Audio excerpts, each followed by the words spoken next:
What's going on, YouTube? This is the SG1 Sports SEC football channel, and we are continuing to give you our top 10 players on every SEC team. Today with the Florida Gators. Last week we went through the SEC West. This week it'll be the SEC East, so we'll begin today on Monday and hopefully finish things up on Sunday with Vanderbilt. Again, going in alphabetical order. So you Georgia fans, you will be next. You will be tomorrow, but we will kick things off here with Florida, a team that I think has a really good secondary, really good defense, and just overall one of the more talented teams in the country. We're going to start with that secondary, and we're going to go with Jeawon Taylor at number 10. And Florida was pretty tough. They have a lot of really good players. I don't know if there were any 5 guys that really separated themselves, so it was kind of tough. Just a lot of really good players, but you guys can let me know what you think about my list, all you Florida fans out there. I'm going to go with Taylor though at number 10.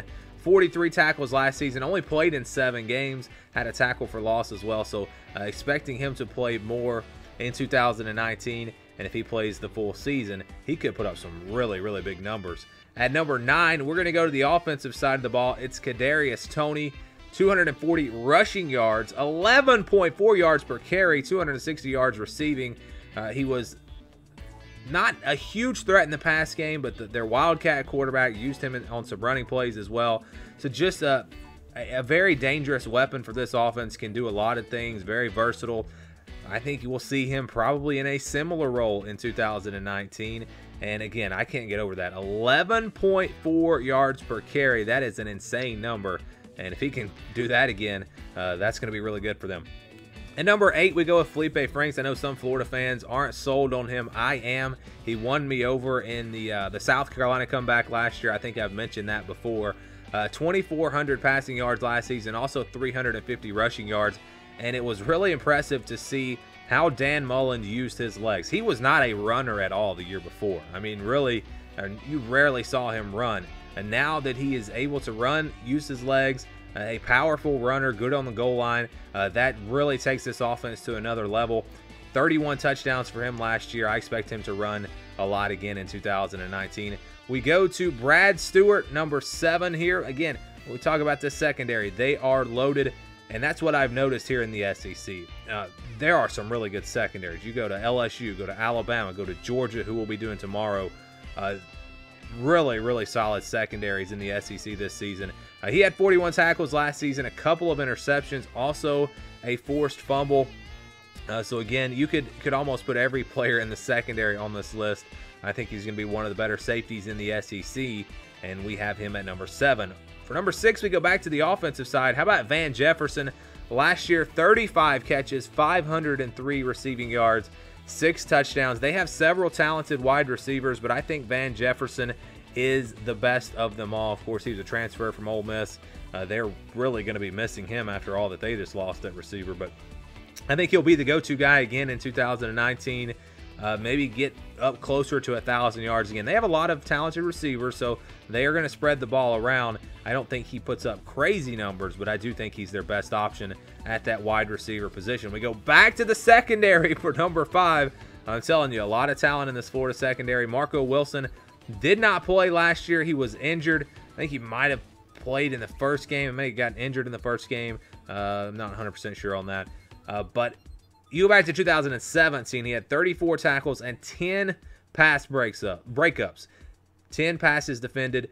That's a really high number. And if you look at all the stats like I've been looking at, you rarely see a player with 10 of those. So a very talented cornerback, and I expect him to be back and healthy and ready to go in 2019. For number 4, we go to Jabari Zuniga. Very talented defensive lineman here on this Florida team. One of the, I think, the leaders in their front 7. He had 45 tackles last year, 11 tackles for loss. Of those 11 tackles for loss, 6.5 of them were sacks. A very talented player, both getting after the quarterback, stopping the run. One of the, I think, probably top 10, maybe top 5 defensive linemen in the SEC this year, and I expect him to have a big year. We're going to go back to the offensive side, I think, for the last time here, and that is Lamical Perine. We've got him at number 3. Look at his numbers from last year. 826 rushing yards, 6.2 yards per carry, 7 rushing touchdowns. Jordan Scarlett is gone, so he will be the #1 back. And they do have other weapons, though. I don't think it's going to be the Perine show completely, because they've got other talented backs that they will share carries with. But I think he will be the clear #1 guy, and I expect him to go over 1,000 yards. And if he can continue a yards per carry average like that, he's going to be set for a huge year.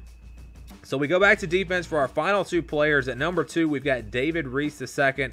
He was a tackling machine last season, 81 tackles, 2.5 tackles for loss, a fumble recovery in there as well. I think he's going to have to be the leader for them at that linebacker position. You look at Zuniga and Reese in that front 7. Each guy will be a leader, I think, for the defensive line, and then the linebacker position here for Reese.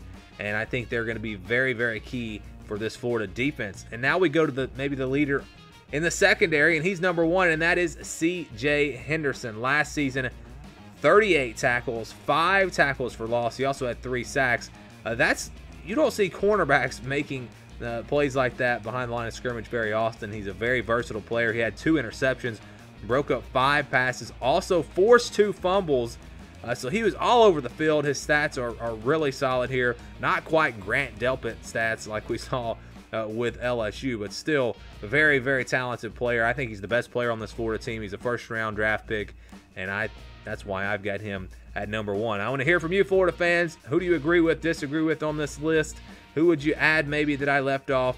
Anything that you want to add to this video, feel free to do that down in the comments below. But that's going to do it for this video. Thank you guys for watching, and stay tuned for more here on the SG1 Sports SEC Football Channel.